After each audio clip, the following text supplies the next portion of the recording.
immediately. There can be no discussion until you are off the roof. Governor, just exactly what's going on here? I have no idea. The prisoners haven't issued any demands. Oh, except for one. They've insisted we bring in a mediator, a man of peace, a man of goodwill. The one man, the only man who can shed a glimmer of hope, a ray of sunshine on this terrible situation.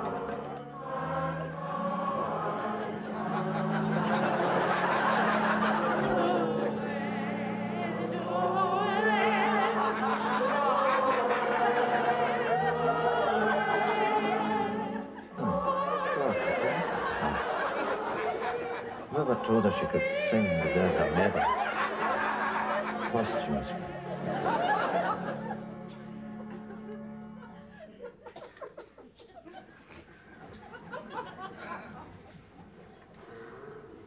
Thank you for that enthusiastic rendition of what used to be one of my favorite carols. As you can see, it's moved me quite visibly. Christmas is a time of great happiness, togetherness, uninhibited joy. However, during the festive season, there is also a significant rise in the suicide rate. And it's about this that I would like to speak to you tonight. During the war, I had an aunt.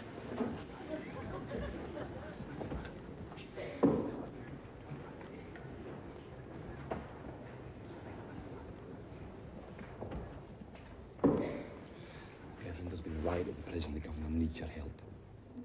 Well, I don't know what he thinks I can do. I mean, I preach at the prison twice a week as it is. This is really very inconvenient.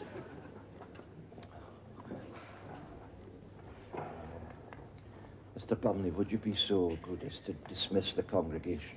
Oh, after you've taken the collection.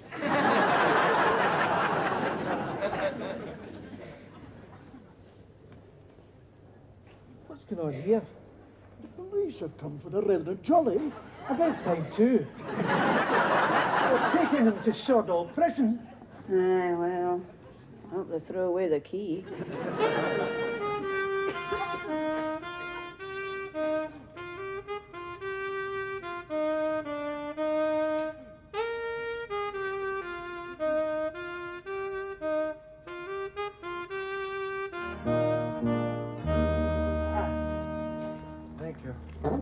Oh, yes, it's a very demanding job being a Church of Scotland minister, you know. Whisked here, there, and everywhere, helping desperate people in tragic circumstances. It's a bit like Challenge Annika, you know. Minister, thank you for coming. Sorry to interrupt your Christmas Eve, but something has to be done here. Governor! Something's happening! Minister, look out!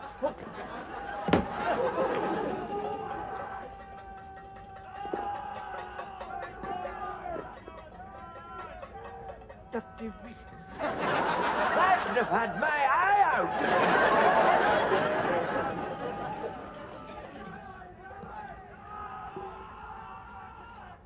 Can you get a clear shot at that one?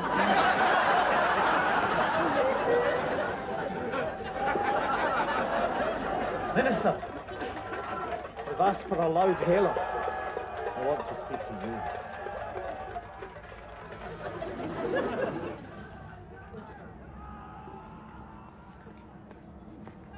This is the Reverend Jolly speaking. What are your demands? You'll be wanting less time in your cells, I suppose. More time watching television. You want mollycoddling. That's not that, sir. We're willing to come down. And right now, we'll even give our benefits and our privileges on one condition. And what is that?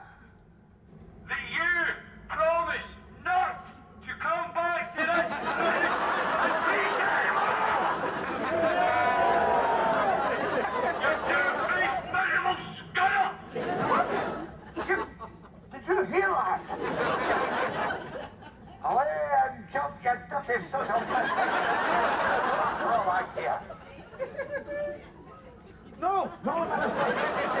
going to let them get away with I it. am sorry, Minister, but if the inmates want you barred from the prison, then I have to go along with them.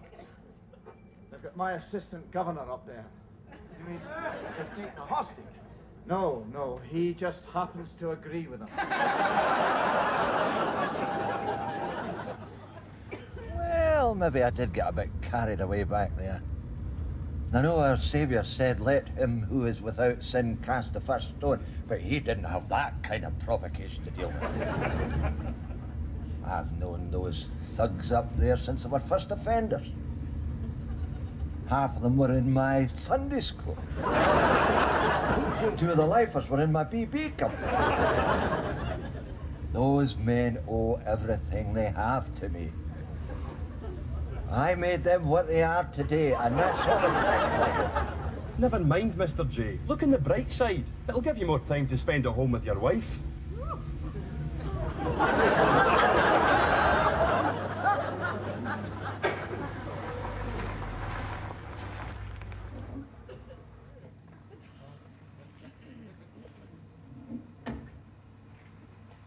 Good night, Mr. Jolly. Have a Merry Christmas.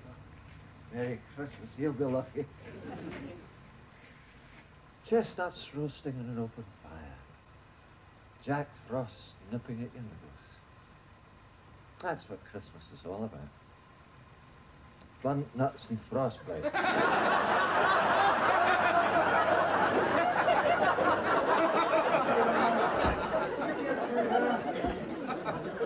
Ephesians!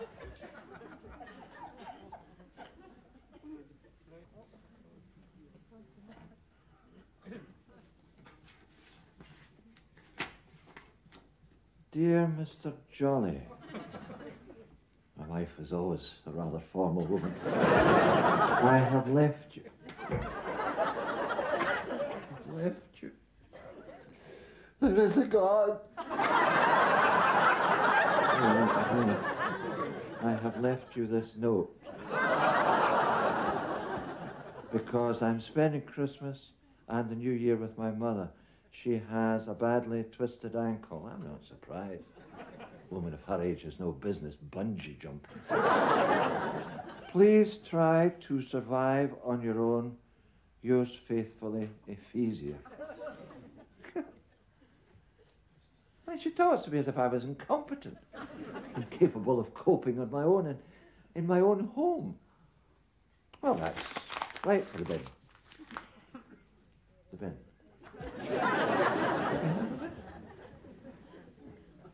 Sure, I've seen a bin somewhere.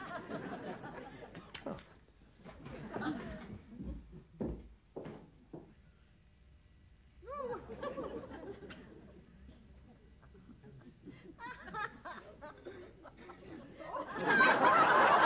It was the night before Christmas, and all through the house, not a creature was stirring,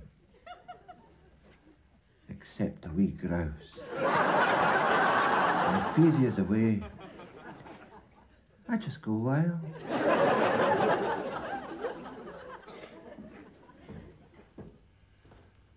Oh, don't get me wrong, Ephesia's my anchor, the great rock in my life.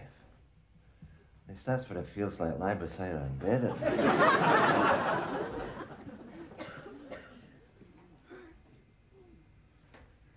Ephesia and I have a marriage made in heaven, which is a pity. If it'd been made in Hong Kong, it might not have lasted so long.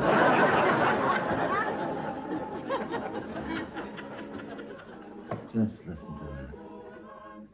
Does that not just sum up what Christmas is all about?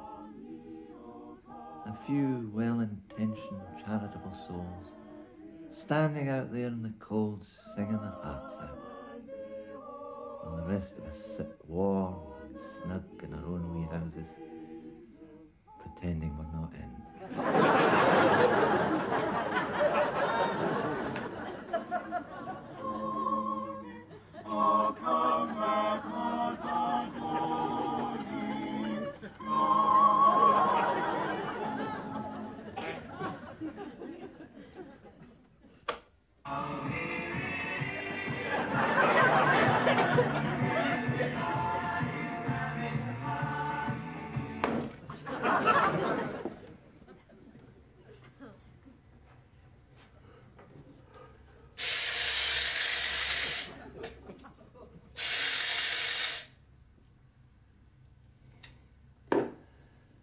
I really don't mind Ephesia using my electric razor to shave her legs. I just wish to God she'd take her tights off first.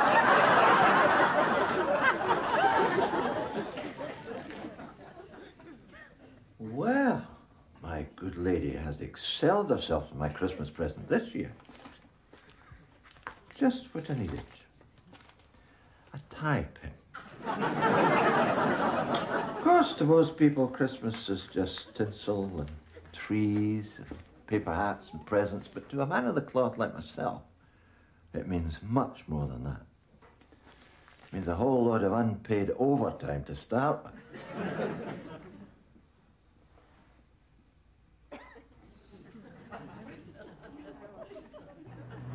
As I look out at this sea of faces, the faces of the truly faithful that have flocked to this Christmas Day service, it's all the more worthwhile to know that I'm bringing help to those with the greatest need. Shush now, Minnie, it'll soon be over. Besides, it saves us heating the house for a couple of hours. Immediately after the service, I'm playing Santa Claus at the Sick Children's Hospital. It wasn't my idea. In fact, I even asked if I couldn't visit a healthy children's hospital instead. So, let's speak for a moment about sickness.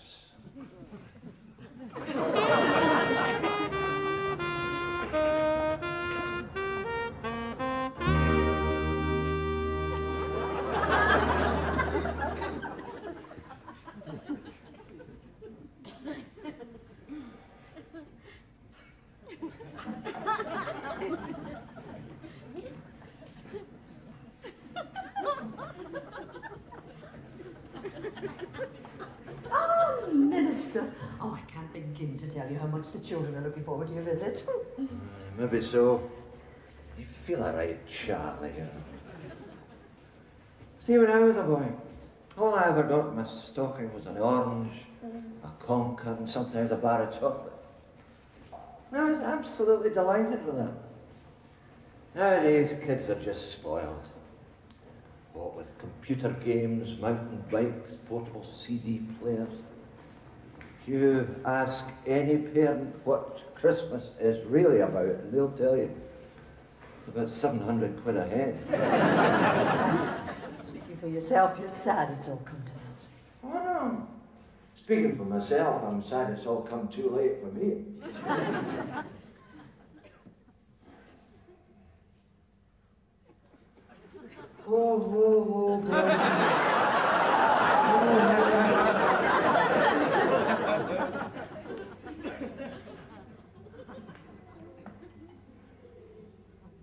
Kids, eh?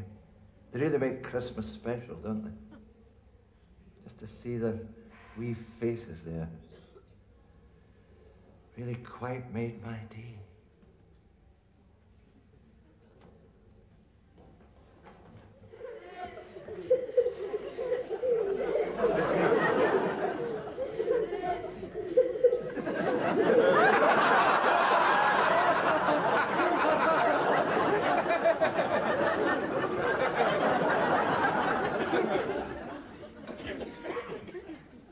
Well, it says in the Bible, suffer the little children, and by God, I suffered them this morning.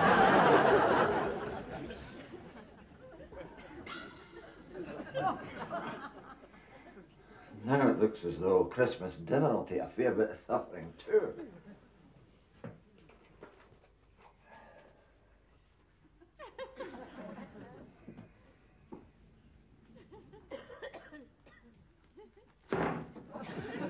Maybe I should have read the rest of Ephesia's letter.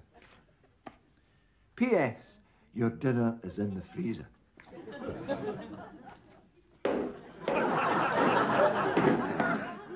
Ah, well, not to worry.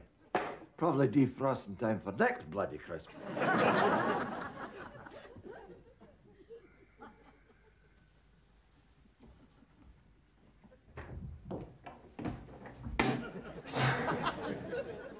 Oh, a little whimsy of Ephesius. I hardly ever use it. I mean, it's nearly it.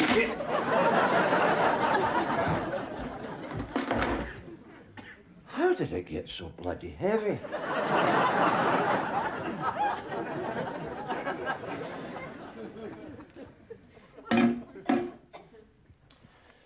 Now, this is all very well. Where am I going to find a Christmas dinner at this short notice? I'm sorry. I can't let you in, Mr. Jolly. It's more than my job's worth. We've only just the last of the men off the roof. Here you are, though. And a Merry Christmas. Ah, sure.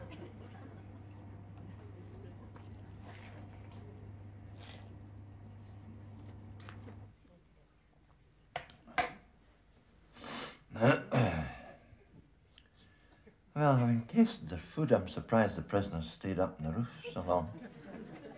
I'm amazed they didn't throw themselves off.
That's what I call a Christmas Day broadcast. The woman's a pro. Of course, it takes one to know one. I hope many lass calls no piece of cake. It's a huge responsibility bringing a cheery word and a comforting smile into homes of people that, quite frankly, you would emigrate to avoid meeting. Well, I think it's time I got on with my own routine.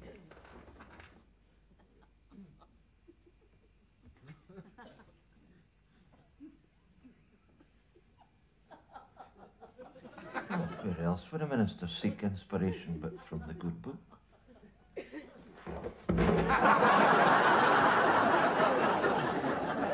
a good book, too. It's an absolute belter.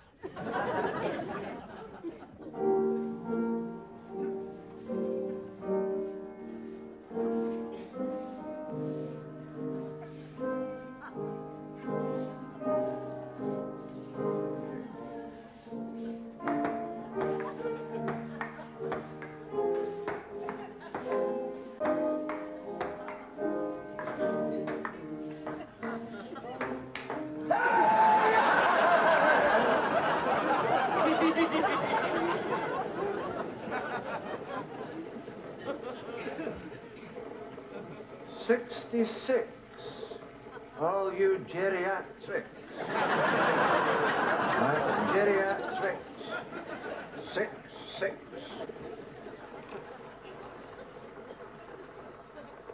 '23,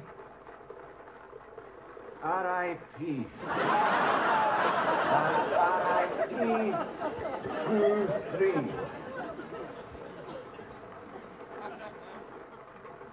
74, knock, heaven's door.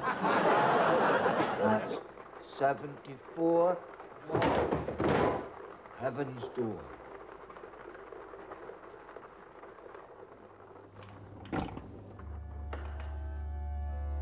I can't stand the Boxing Day service. To be quite honest, it gives me the poke.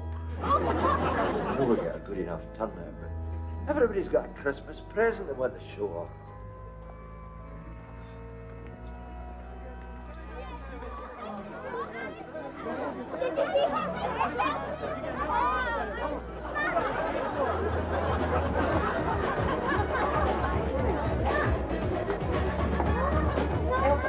Elsie, shake hands with the minister.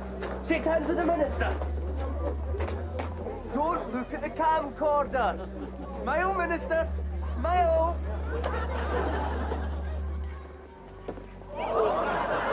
That was brilliant, Alistair. Good boy.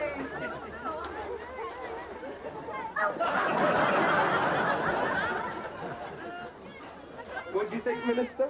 It's state of the art. Instant autofocus, stereophonic sound. Pretty impressive, eh? Certainly puts my typing in perspective, doesn't it?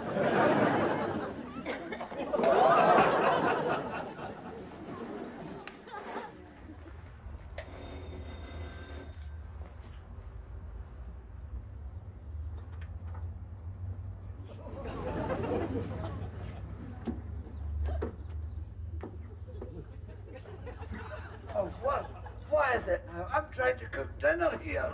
You're needed urgently, Minister. It's another rooftop protest. Never upon your Nelly. These prisoners can go and get run and jump. Oh, but it's no at the prison this time.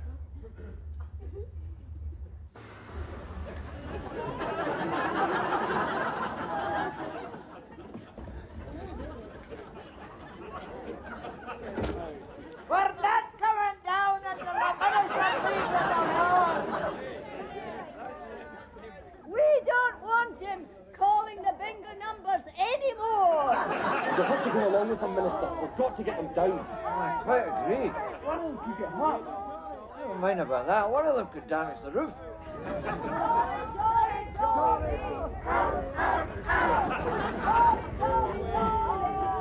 To start a new roof fund, Minister. Oh, yes. Absolutely. And the last one raised enough to buy a puncture repair kit, didn't it? Besides, it's dog eat dog collecting in the streets these days. I mean, have you seen the competition?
all very well trying to walk that extra mile, but not when you've got a blister the size of a beach ball. Well, now, better just see who I've got to call on tomorrow. Oh, yes. Mrs. Drumchucky. I was passing over the collection bag and never putting anything in. I'll call on her in the middle of Coronation Street. And old Mr. Wilson, I haven't seen him in the church for a couple of months. So I better just go round and make sure he's feeling guilty. Oh, God. Well, this is ridiculous. My stomach feels as if my throat's cut. There must be something to eat in this place. Ah, that's more like it. Clever old Ophelia, hiding at the one place I've never think of looking, the fridge.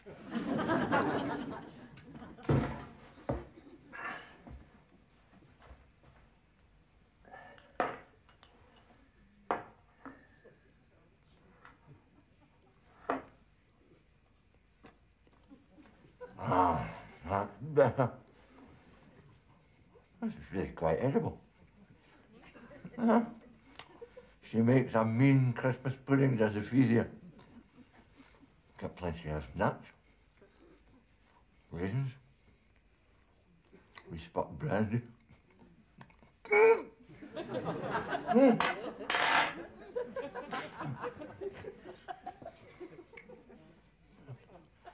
All the loose change. Well, that's no earthly use, is it? I've got to see the dentist first thing. I've had a terrible night, and I've got a very busy day today. It's my bloody luck.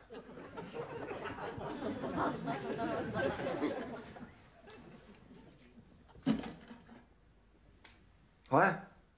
Oh, that's excellent. Yeah, and the dentist will take me immediately. Thank you.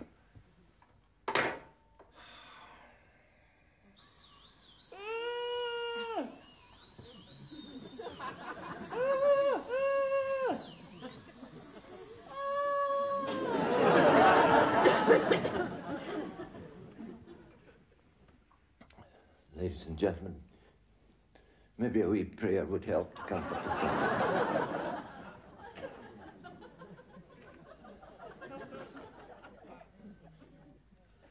Oh, Lord, hear us as we go to face the pliers and the drill. Torture us not with tooth decay and gum disease, but help us to spit straight and true. And may your hand be there to wipe away the stringy bits of bloody flame that travel down. In your name we ask. Amen.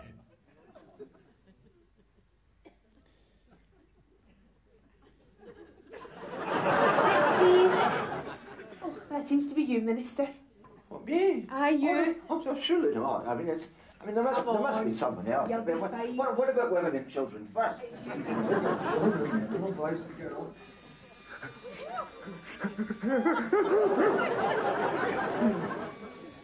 Excuse me, Mr. Jolly. How are you? Had a nice Christmas? I think nice might be a bit of an exaggeration.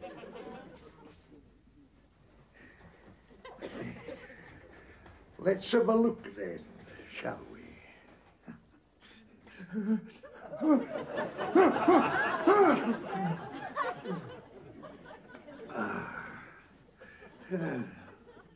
Right, well, not much there. We'll have you fixed up in no time, nurse. Just relax and breathe deeply.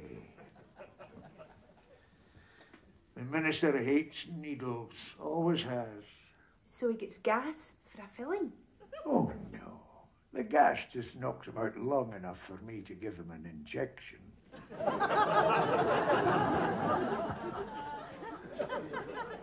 And between the two of them, he'll be feeling no pain for the rest of the day.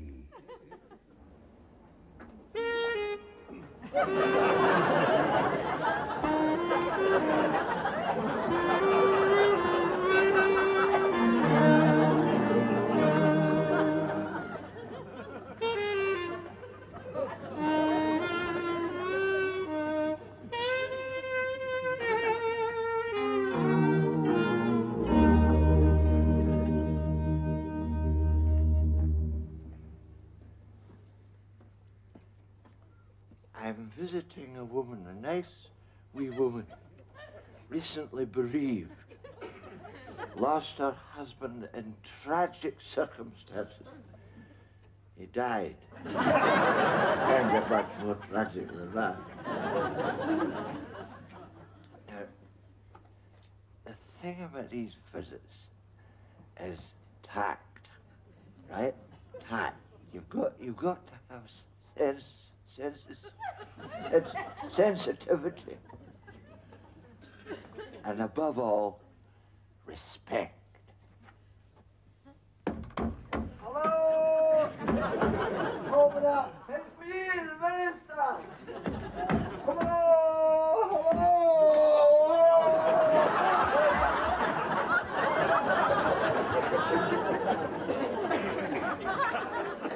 Oh, he was a good man, Mrs. McIntyre.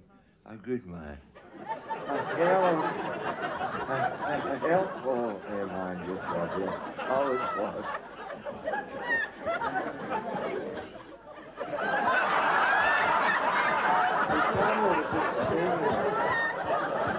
Always willing to lend a hand and keep the moving fellow folks with him.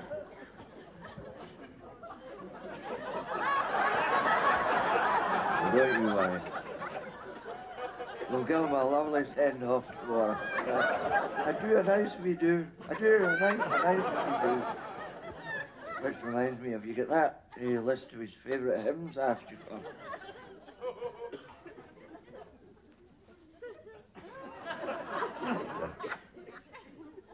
It's your husband's funeral, Mrs. McIntyre. It's no the Eurovision Song Contest.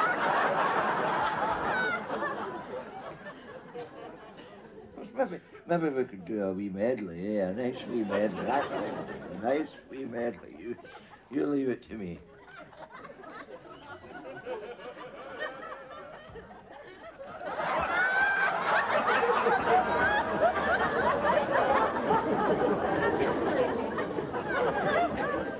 Well, here we are again.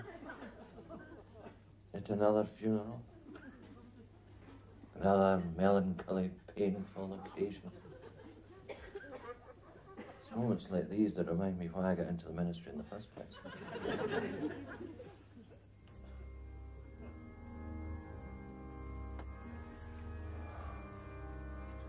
You'll have to excuse me.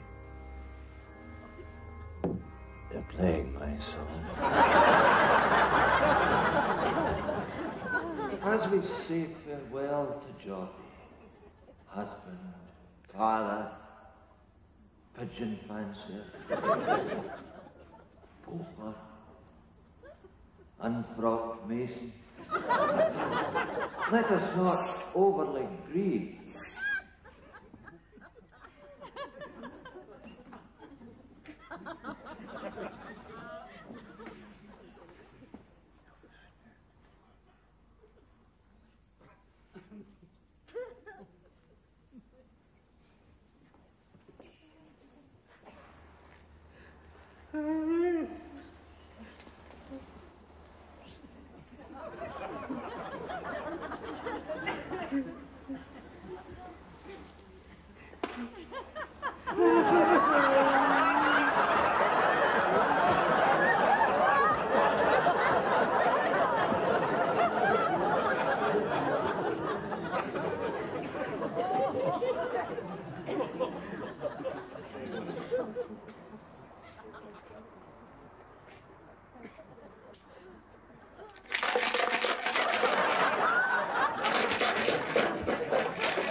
very good of you to come, Minister. Well, I'm not at all Mrs. McIntyre. My job isn't over.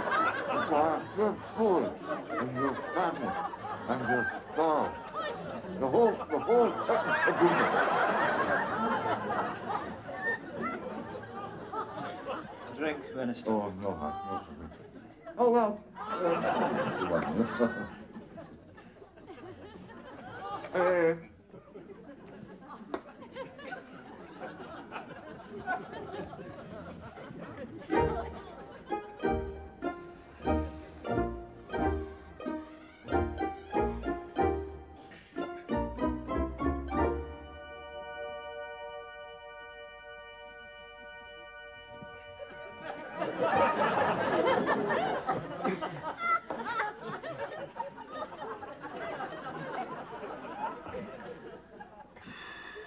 That was a hell of a party.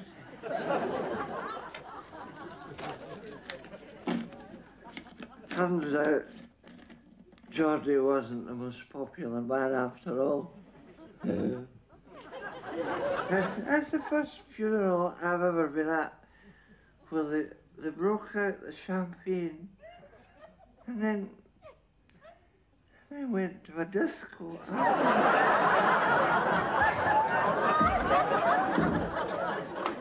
Rise and shine. It's Wednesday, the 29th of December, and it's a beautiful day. Good morning to you. It's Thursday, the 30th of December. Isn't it a wonderful day? Looking forward to the new...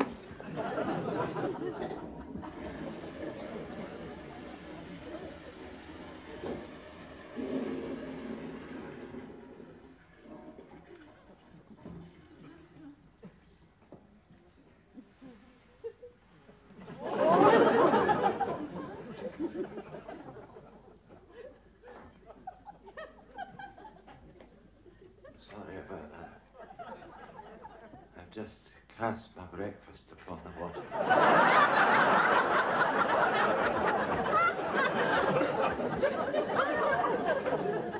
That funeral nearly killed me.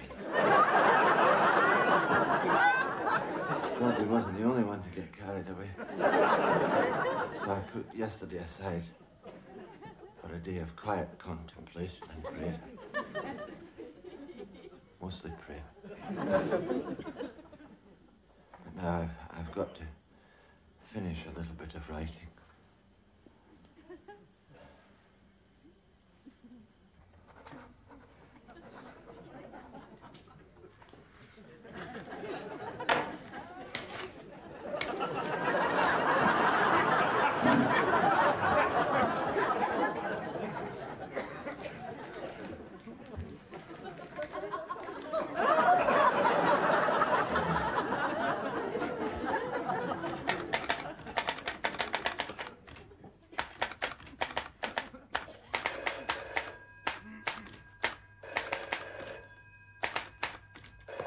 I'll never get my last call finished with all these interruptions.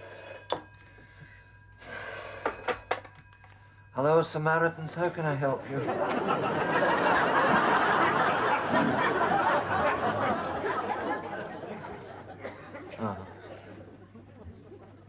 Oh, I know.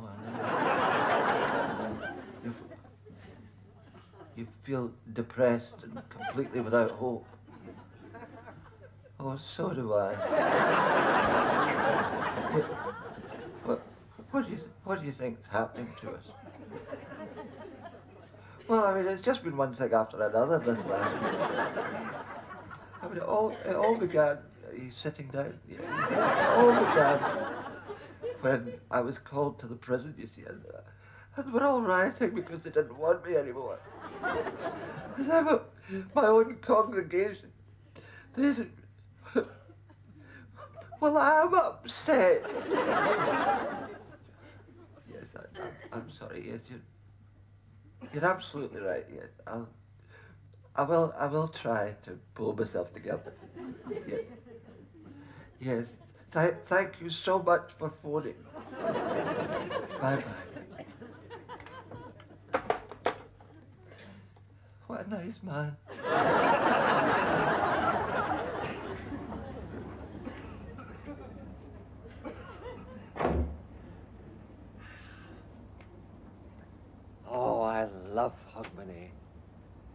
It's a chance to put behind us all our old miseries and disappointments, and to look forward with confidence to all the new miseries and disappointments that lie ahead.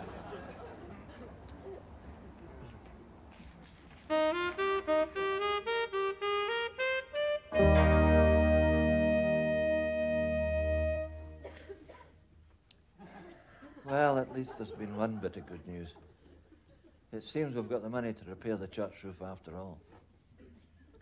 Not out of the roof fund, of course. Out of my swear box.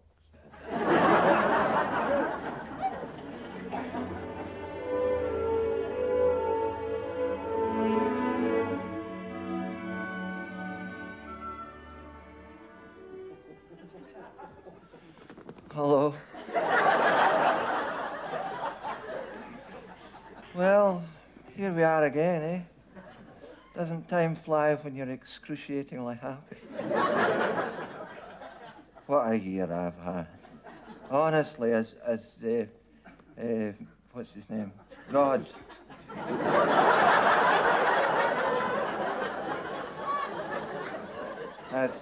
As God is my judge, I've had a hell of a year. To start with, Ephesia's been telling everybody about her OBE. That's her out-of-body experience. Only she'd had the sense not to go back in. Well, she told me she left her body and floated right up to the ceiling and then drifted out the window. God, if only I'd been awake at the time, I could have nailed the window shut.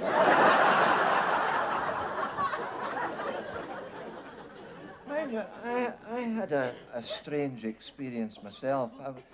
I had a long train journey one time, and I was kind of hot and sticky when I got to Glasgow, so I booked into one of these massage parlours. And this gorgeous young lady rubbed me all over with baby oil and gave me a lovely massage. But then she leaned right over me and she whispered, "Would you like super sex?"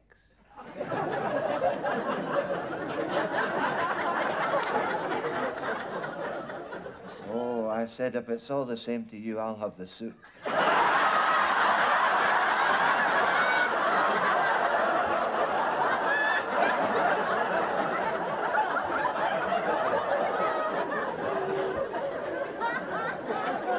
But the lowest point of this year was a wedding I had to do in September. I'm pretty sure it was a shotgun wedding, because, well, the bride looked as if she was hiding the ammunition up her juke. And I don't think the bridegroom was too happy. When I said, "Do you take this woman?" he said, "Would you?" Well, the whole thing ended in a riot, and it kind of reminded me of the parable of the marriage feast, which, as you all know, contains the immortal words, "Many are called, but few are chosen." Now, there was a king who lived in, what's it called? Cumbernauld. And he gave a wedding feast for his son, and he sent out slaves to call those who had been invited to the wedding. But they shunned his invitations and made interesting suggestions as to what he might do with them. And the king said, "Comest thou mustest. There will be bovril and mutting pies, which are even now in the freezer. And with a DIY wine kit, lo, I have turned water into wine." And the guests came, and they did drink prodigiously of the water which the king had turned into wine, and were soon turning it back into water again.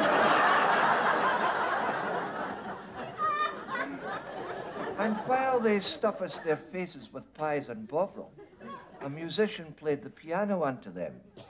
But lo, some of the pies had not been defrosted, and there was wailing and much gnashing of teeth. And one of the guests rose up in anger and threw his pie at the man who was playing the piano. At this the king's wife was outraged, and spake unto the servant, saying, "This man hath smote my husband's penis."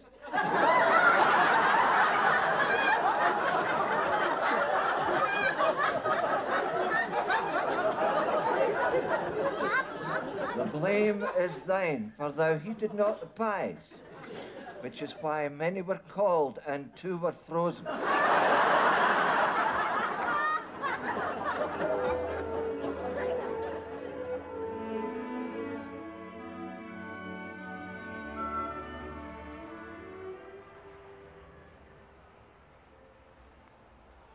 I thought I was in pretty uplifting form tonight.